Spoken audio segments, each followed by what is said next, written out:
Welcome back to another episode of What Are You Made Of with your boy, Mike C-Roc. Thank you so much for being here. Let's get right to it. I have my friend today, Jen du Plessis. She is in an industry that, of course, I excel in and I love, which is the mortgage industry. She has had great success, top 1% of all loan originators in the U.S. when she was doing it. And now she helps others and helps build people, which I'm a big fan of course. And she's wrote a book called Launch, which, I love that name as well because of rocket fuel concept. And we're going to get into all that with her. But the first thing we want to do, obviously, we always welcome our guests. So Jen, welcome first of all. Thank you. I'm so excited to be here with you. I'm excited because we've had the chance to actually meet each other during COVID in a mastermind that we went to together. And that was so cool because so many people we're meeting are just online, right? Yeah. So It it's was, cool. it was nice to actually get in person with people, do it the right way and everything, and connect. And, the question we always start the show with, which we'll get into more about our meeting, the mastermind and all the stuff, but what are you made of, Jen? Yeah. For me, the answer to that question, the first thing that popped into mind was values. Values. I'm made of values. That really just keeps my clock ticking. I'm just constantly assessing, if things are right for me to be able to make the right decisions to move forward so that I'm not spending time doing things that I don't want to be doing. Right. So when you say values, like, are you talking about your values or valuable activities or both? Yeah, both. I mean, I everything I do, stems from where my values stand, and that determines the activities I do. It determines the decisions I make, and I think that's really what I'm made of. If you were to cut me open, a whole bunch of little value bubbles would come out. So, well, what are your values? My values? Oh, I have three. Mine are faith, family, and stability, both financial and time. Gotcha. Okay. Those are my values. So let's dig deeper then. Let's go back in time. And where did you develop those values? Where did they come from? And, I'd like to also know, like, what do they mean to you? Like, what does faith, I know obviously family, I'm familiar with your family since we spent some time together, but what is faith and stability mean to you? Like, what is that? Where did that come from? Yeah. Take us back. Yeah, well, I mean, faith comes from, and I think, we can talk about family too, because it has something to do with this, but, faith really comes from my, my family. And as you know, and I'll just let everybody know too, I was called Jenny who ain't got a penny, and told that I was going to be worthless, that I was going to amount to really nothing, be an alcoholic, be, all these crazy things. And, for me, the one constant I had at that very, very difficult time in my life when I was really younger was my grandparents next door. They lived next door to us. And I went to church with them every day. We're Catholic. So I went to church to mass with them every day before I went to school. And they would drop me off at school to ensure that I got to school, because mom and dad were always fighting or not there or working or whatever and worried about themselves.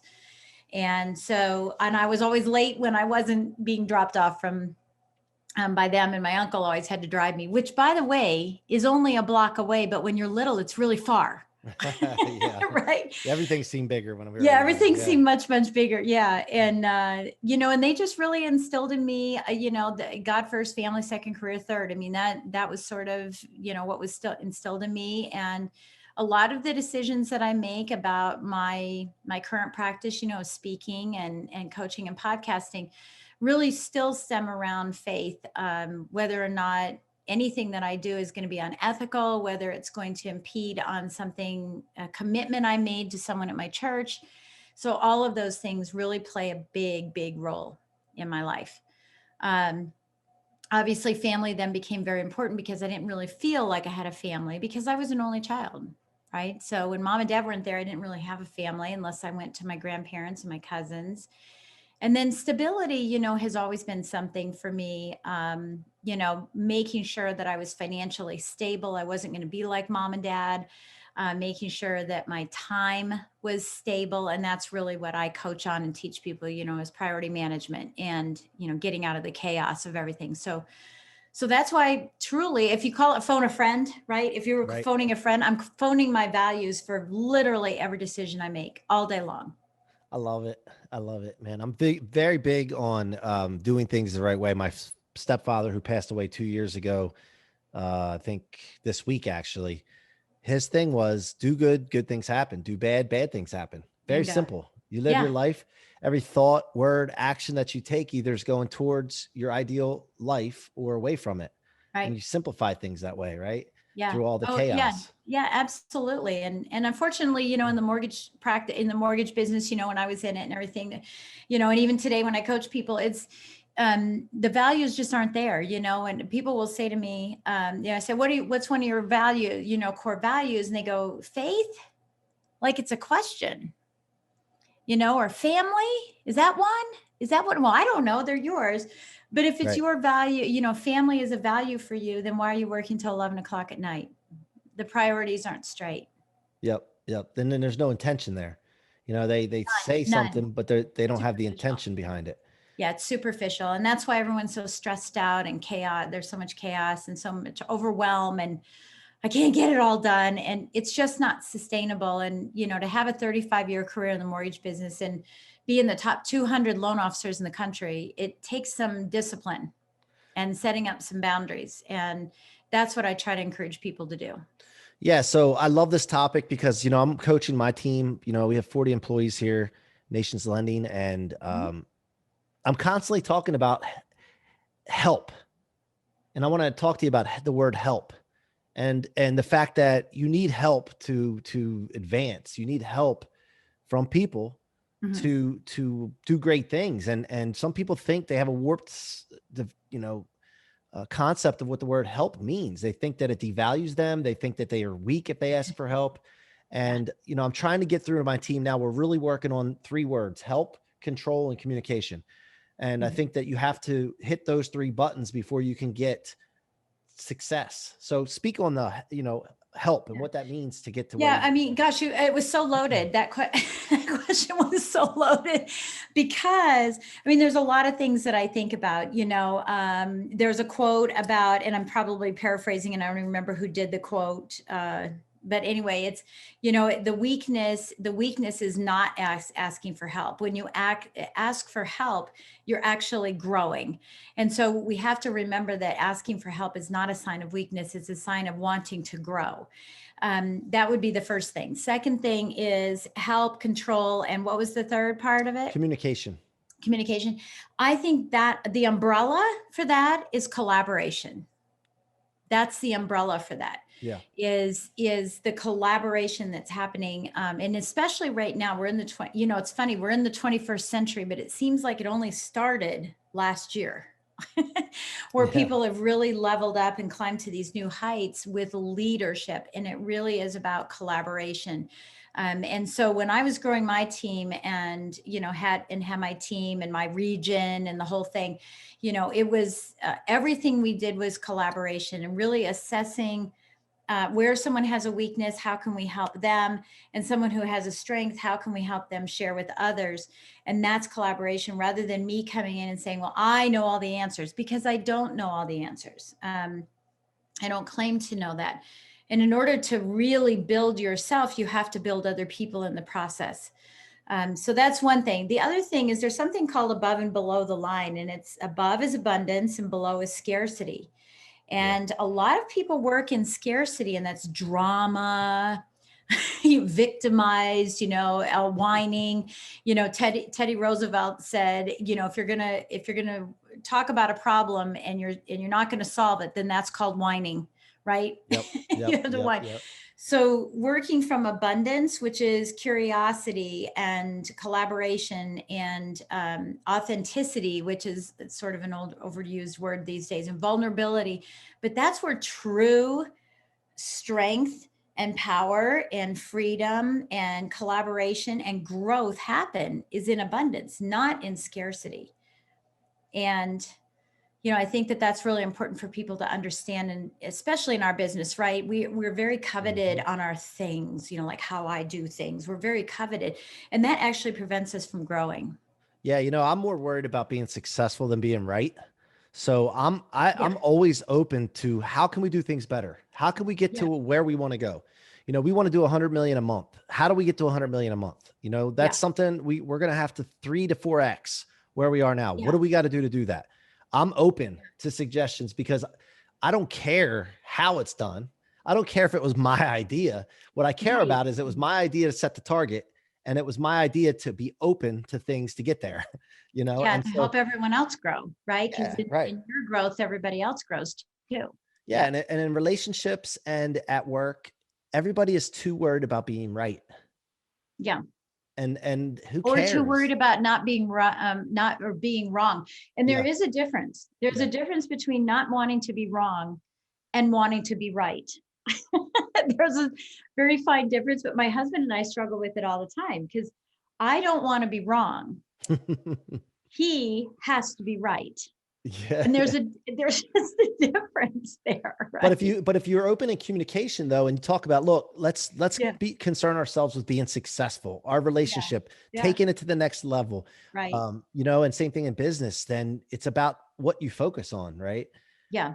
You know, well, because what you focus on is what gets amplified. It's always like that. Yep. So talk about problems. Like, you know, what I see a lot is in our organization, people will talk about the problems that there are instead of talking about the solutions, right? And some people don't believe that there is a solution to problems. Well, there's a solution to every problem. We know that, you know, we know that there is a solution to every single problem. It's how you approach it, what you choose to do with it. But there is a solution to every problem. There's a book called The No Whining Rule. Or the No Complaining Rule. Sorry, I used whining earlier. The No Complaining Rule. It's a great book. And, you know, we instituted it on our team several years ago. And actually, this was the year before we became, you know, up in the top 200 loan officers, right? And we said, okay, that's it. No more complaining. I'm over it.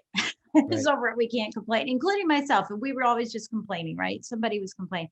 So we started this no complaining rule, and we sort of had pieces of it. If you read the book, you'll understand we had pieces of it sort of around the office and everything. And a lot of times, and what I learned through not just that book, but other books at that time, trying to figure out how do we solve more problems? How do we get past the complaining and the finger pointing, right? Instead of the thumb pointing, there was a lot of finger pointing instead of thumb pointing, is that we started working on making sure that people were empowered and not enabled, and at every level in our organization, because people will mimic the leader of every department. So if the leader of your department is a whiner and complainer, everybody else will mimic that and start being a whining and complainer. I mean, it just is, whether it doesn't matter where it is. So we started working on everybody being in a position of empowerment where a couple of things had to happen. You know, if someone came in and said, I need this problem solved, that we would deflect, or I hate that word. I don't like saying that, but we would go back. We would say to them, what have you done? Number one, what have you done? What have you researched to solve the problem? What do you think should be done to solve the problem? And have you engaged the help of anybody else? You know, another expert, some counsel, right? Yep. Some counsel someplace. Have you engaged the expert of someone else? Because most of the time they were complaining about something that they could control, as you're using the word control, something that they could control themselves. And so as a whole, the entire organization rose to new levels because everyone was empowered. There wasn't anyone who felt that there was weakness and they were enabled, because in the enabling is just easier to complain. Yep. It's just easier to point fingers. It's just easier to run to mommy and daddy manager and get the answer. And then that puts a lot of strain and stress where the managers then complain on the opposite side saying, how many times have I had to explain it? But again, they're pointing fingers and not thumbs and saying, wait a minute, let me go let them be empowered. Yeah. And so that's a great point. And the control, I think people get a warped definition of control in their mind. I look up the definition of things a lot now because it helps me. Yeah, really I know. I remember you saying that. And control. We were talking about this today in our meeting, and I asked people, what does control mean to you? Is it a good thing or a Mhm. bad thing? And then they go, well, it depends. It depends on what it is. Like, you don't want to, and I'm like, whoa, no, that's not right. Control is always a good thing. Because when I look at control, the definition is the power to influence or direct people's behavior or the course of events. And a verb, determine the behavior or supervise the running of. Now, that's the definition. But then I also look at the opposite of that. Mhm. And when I look at the opposite of control, which I'll pull up here, I get the words like, because if control is not good sometimes, that would mean that the opposite of control is good sometimes, Right, right? right. So chaos, never a good thing. Never. Lawlessness, inability, weakness, mismanagement, neglect, disorganization. So when somebody tells me that control sometimes isn't a good thing, they're wrong. They have a warped definition of control. So Well, you're organized. You are become a master of something. You can Mhm. see the path. All of those things are great things with, again, empowerment and control. Because I think that's Yeah. what, for me, what control is empowerment, the Yeah. ability to control the outcome. Yep. And so that's why I'm encouraging all of our employees, like you're talking about that, to be in control so Mhm. that we don't have complainers. We don't have people that aren't problem solvers. Right. And if you're solving a problem, you don't have time to complain about something. So this That's isn't it. just mortgage industry, right? This is Yeah, no, it's everything. It's business, everything. life, everything, right? Mhm. So this is one thing I'd really like to do in my talks. And then when I have our meetings is find a word and look up the definition and do the talk around that definition, because so many times people do not understand the definition of words. So Right. I love that. And it really goes to what you're saying. So when you were successful as you were in the mortgage industry, why did you get out of it? Oh, well, there were a lot of reasons why I wanted to get out. It, it One, when you do something for 35 years, you kind of get tired of doing that same thing for 35 years, and I wanted more there, and I knew there was more. I knew I had more capability. I had more to give, than just writing loans and managing. And I'd done all of it. I'd done all the national manager, regional manager, owned my own mortgage company for years. I'd done all of that, and I just wanted more. There was something missing, and I think that we find that a lot in anything that we do is, you can be really successful, whatever capacity it is for yourself. If you've had a great year in 2020 and it looks like 2021 is going to be great as well, but you just feel like something's missing. There's a gap there for me. And, having been in for so long, I just felt there was a gap there. And it just pained me to see people, who had so much potential just squandering it with all of again, the word chaos is in there, and the overwhelm and the divorce and the alcoholism and the Yep. being overweight, and like all that stuff. And they were just, sabotaging their lives. And I think that was sort of the start of it, is really helping people. I've actually coached real estate agents longer than I've coached loan officers, because that's how I worked with them. Yeah. Um, but that was one thing. The second was funny little story, but when I turned 47, I don't know why I just started adding up. I was going Wait, wait, 57, wait, wait. 60. You're over 47? I'm 57. I'm messing with you. I'm just giving you a compliment. Yeah, I know. I'm Yeah. 57 now. No, But when no, I turned no. 47, I thought 57, 67, right? Okay, 20 years from now, okay, that magic number of Yeah. retirement, 65, Yeah. 67.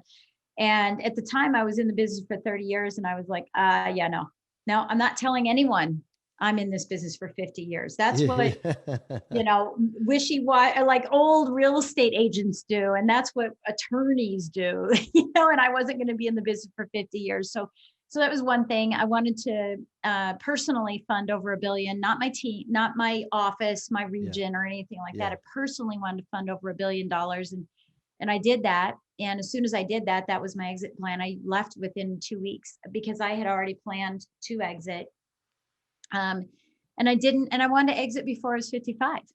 That was Gotcha. another little magic thing, is I wanted to exit before I was 55, so that I would have enough time on the backside of this, of doing origination and being in the business, to be able to grow another business, one that I wanted to do. So you've only been out 2 years? It'll be 3 years in 3 years? July, in Okay. May. Mhm. Okay.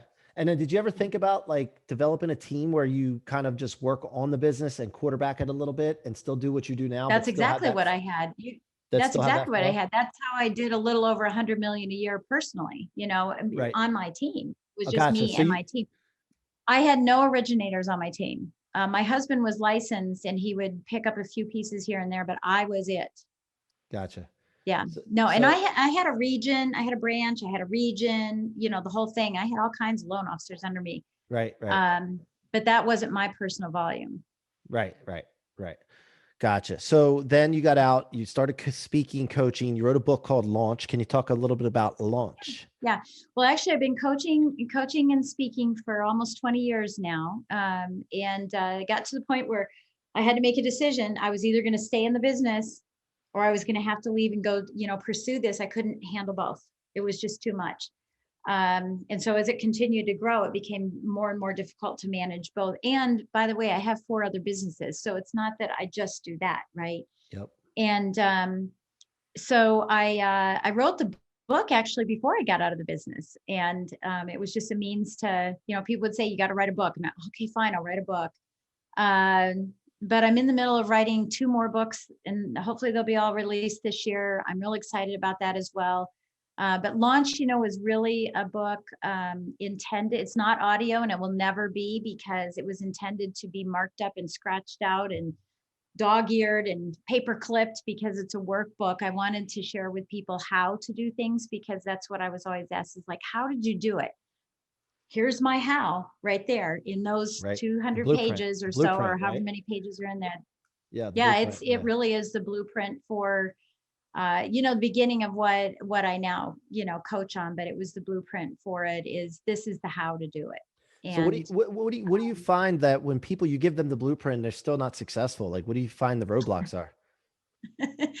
well, the blocks are just, I would say, some of it is limiting beliefs. Some of it is cockiness, so there's a difference between confidence and cockiness. I think some of it's cockiness is that, I've been in this business for so long, everybody should just want to work with me. I think there's some cockiness there. Mm-hmm. I think it's priority management. It definitely is that. And for me, because not going too deep here, but in the depth of my coaching, it really, for me, gets down to core values. You have absolutely no clarity of what you're trying to do, so you just go through the motions, and Reactionary. Yeah. Just, and it's like eating soup with a fork. yep. And that's what I see, is just a bunch of hustle and the glorification of busyness. And and I just don't placate to that anymore, because I know there's a better way. Yeah. And it's funny is like when I started getting out of the business and working in the business and then started, running it, there's always this thing that goes through your mind sometimes when you first start doing it, of guilt, like you should be doing something like Yeah. busy, and that's something you got to get over. Now I have my Yeah. partners now, we're going through this and we're building our teams and we're building pods out, and we have to really get across to them that, guys, you got to release the control Yeah. of everything. Give up the control there, give that control, and then you take control of your life. You know what I mean? Yeah. Like Yeah. it's not a hero's journey to, brag about not having time with your family or being on No. vacation and you're working. Yeah. Like, that's not something to That's why I brag say the about. glorification of busyness. Yeah. Everyone feels like that's success, and it's not. And I just have a lot of pity wouldn't be the word, but I have just a lot of empathy for them, because if I could just get a hold of them and help them understand that there's a better way to do it, that you can go. I mean, in my example, I went from 50 million a year. I was in the top 1%, most of the time I was originating. By the way, I funded the billion in 16 years. It wasn't all 30 years, because I was in management and sales management and underwriting and things like that. And so but I was like, I can do better than they can. I know I can. So let me go and do it. Right. Yeah. Yeah. And so for me, it was, I was doing 50 million a year, and, I was in the top 1%, whoop-de-doo. And I had no goal to be in the top 200. I just wanted a better life. And when I figured it out and I cracked the code, and I have the combination that, I've shared with you. When I cracked that code, I went to 100 million. but I was only working 4 days a week, and it had nothing to do with the 4-day work week. I simply wanted to be on my boat Friday, Saturday, and Sunday. Yeah. And I had to find a way to do it. And I had to find a way to not be standing on the boat talking to someone as I'm standing on the boat or floating in the water. I didn't want to do it. Isn't it as simple as just committing, making a decision, committing, and then taking every action after that that goes towards that commitment? That's what it really, it's so simple. Every word, thought, action has to go towards where you want to go. It is. Everyone makes it so complex. With the exception of tracking, because top producers, and you're one, would tell you that tracking is key. It's not sexy. It is boring. It's mundane, but you don't get to success without having a tracking mechanism to ensure that the activities that you're doing and the actions that you're taking and the relationships you have and the systems you build are actually working. You can't just do what everybody else is doing and throw it into a big pot and have this big melting pot of success. It doesn't work that way.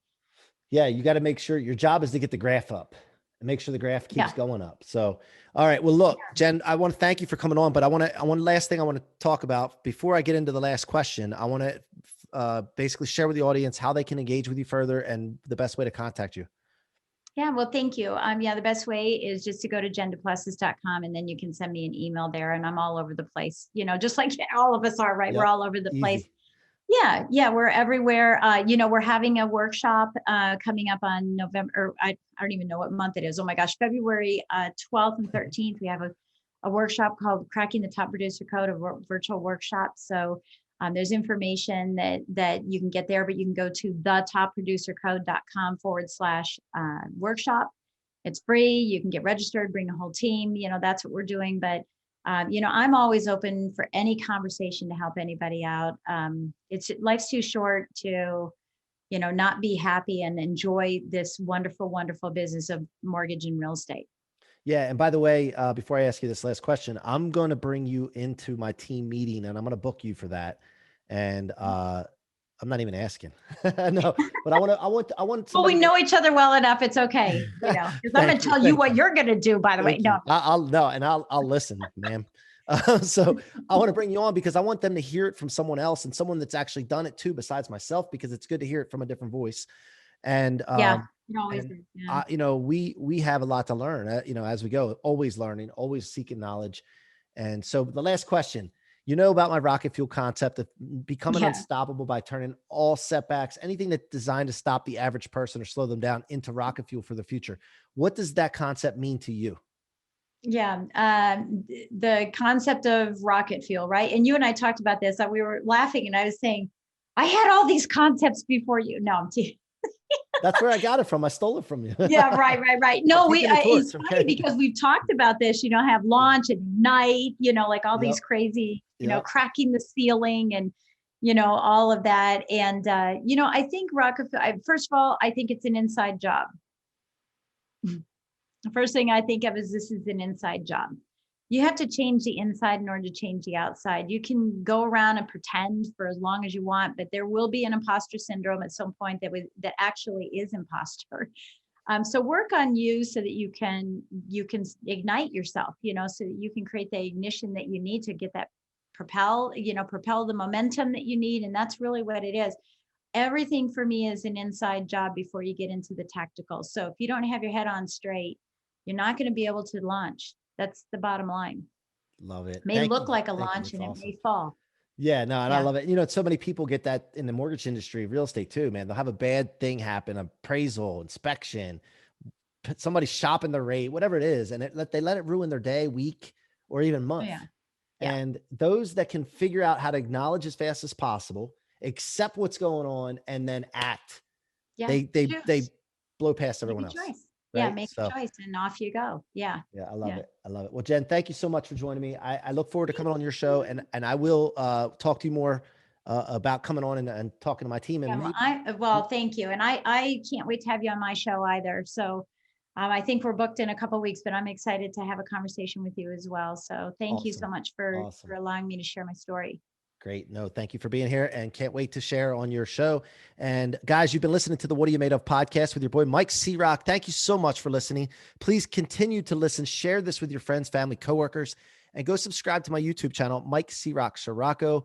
Also, Clubhouse, guys. Clubhouse, you know, is an awesome app. I've been on there speaking. Find me on Clubhouse. I want to engage with you. I want to talk to you, see what challenges you have.